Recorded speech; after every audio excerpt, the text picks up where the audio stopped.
Moving on from Shrek's fairy tale stories and elements, now let's go to another movie coming out in March where I feel like either the fairy tale element is going to work, or then again, it could be making or breaking this film because I feel like, yeah, I want to see how this works before I actually present it to me.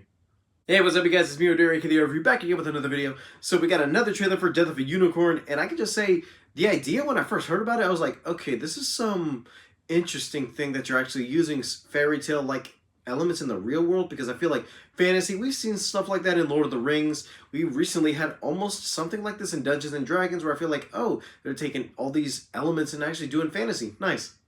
But with this, it's something different because I feel like they're mixing real world elements with fantasy, where I feel like, okay, they're going to be hunting down this unicorn, killing it, and actually decomposing it through its last element, actually gaining some substance. And no, not the movie The Substance. And funny enough, I've been seeing the first trailer run around in theaters and having other people react to it.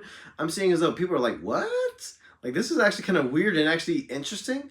And seeing as though A24 is doing this thing where they're expanding some of their roster movies, where I feel like, okay, they're doing horror, they're doing comedies for some reason now, where I feel like, yeah, you got to touch up on the comedy since I know you're more suspense. The thing I actually want to see in this film is how they actually pull out the fairy tale elements, because I feel like, yeah, they're aware of unicorns in this movie, and it is kind of mentioned as though, oh, this ain't a new thing, like this isn't some new animal or creature out there that none of them have ever heard about before.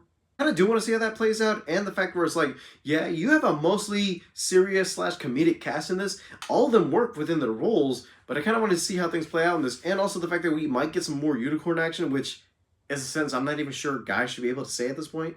Like, I know people shouldn't be taking this movie that seriously, but it's like we're seeing stuff like this in adult, mature fashion. And it's like, okay, I like when they mess with our childhoods, or at least some aspect of childhood in a way. But I kind of want to see how the things do with here, especially with A24 at the helm. So let's take a look.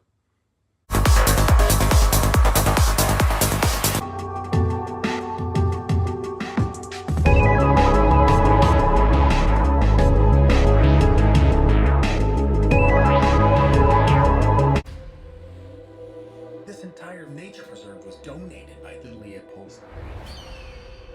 It's truly untouched by man.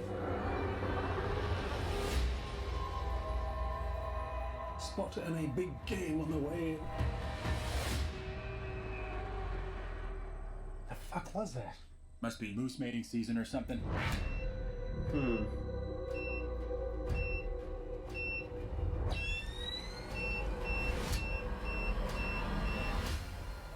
Oh. Aren't you the most magnificent thing?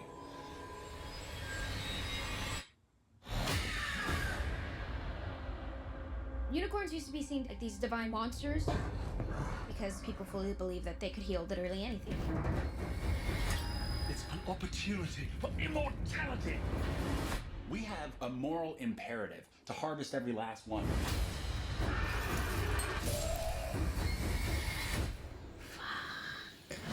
They're gonna kill us. Some little gore.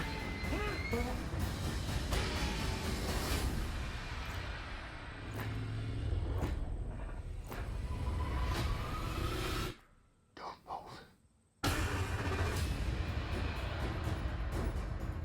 Called it.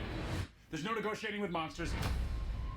I don't know if it's just me, but I feel like even though the movie's like a month away, I kind of like that we're seeing less of the unicorn actually hiding the actual monster or creature in suspense. Like, I know we see a brief glimpse of the white unicorn with its horn out, and also them hunting him in the woods, but I kind of like the fact that it's like, we don't need to show you the monsters since we're trying to here to make a point.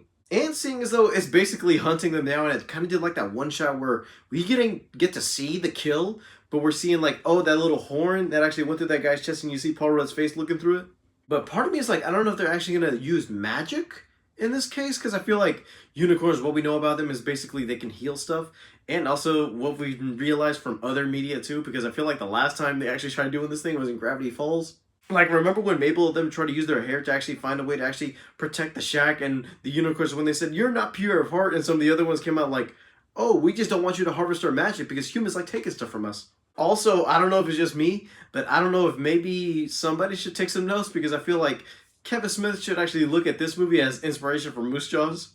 I don't know, part of me is like, he keeps talking about that movie so much where I feel like that he was going to do Jaws as a moose, but the moose in this case was going to be like a crossover with Tusk. But I don't know if it's going to be that thing where it's like, okay, is he going to be using an actual giant moose killing people, or if it's going to work all rapidly? I don't know how the whole thing is going to work since it's still in production. But something tells me he's going to take a look at this movie and say, and take some notes a little bit, because I feel like this could be a good inspiration for it. Besides that, I just want to say the trailer looks a little bit fine. I kind of wish that we get, I don't even know if there is kind of like a month away. I know it's like a month away, but I feel like if they would have shown a little bit of unicorn action in this, it would have been kind of cool. Seeing childhood characters in a mature fashion is not new nowadays, but whenever they try to introduce a new idea like this, I kind of want to see how things turn out down the line. Alright guys, thank you guys for watching. Don't forget to leave a like and subscribe. All my social media is down in the description below, and I'll see you guys next time. Bye guys.